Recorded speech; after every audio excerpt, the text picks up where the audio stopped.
প্রশংসায় উঠছে বাংলাদেশ, জলোচ্ছ্বাস পাকিস্তান, ভয় পাচ্ছে ভারত। বাংলাদেশ যখন প্রশংসায় ভাসছে, এ সময় ঘরের মাঠে পাকিস্তানের সমালোচনা হচ্ছে।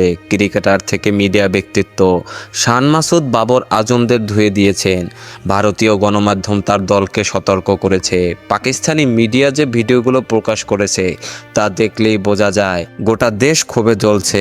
বাংলাদেশের মতো দুর্বল দেশের বিপক্ষে এমন হার মেনে নিতে পারছেন না সাবেক পাকিস্তানি ক্রিকেটাররাও। অধিনায়ক শান মাসুদ ও বাবর আজমের পারফরমেন্স নিয়ে সমালোচনা হয় দুই দলই। সাবেক তারকা শোয়েব আখতার বলেছেন, পাকিস্তানের ইতিহাসে এত বোকা নেতা দেখিনি কখনো, যে শুধু নিজের জন্য খেলতে জানে।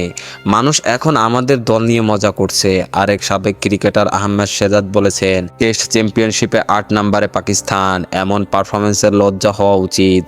একদিনে এই অবস্থায় আসেনি দল। ক্রিকেট থেকে রাজনীতি দূরে রাখতে না পারলে এই অবস্থা চলতে থাকবে। তবে প্রশংসায় ভাসছে বাংলাদেশ, নতুন দেশে নতুনভাবে লিখেছে সুউচ্চ ইতিহাস। মাশরাফি থেকে তামিম সবাই দেখেছেন নতুনের জয়যাত্রা। অভিনন্দন জানিয়েছেন ফুটবল ফেডারেশনও।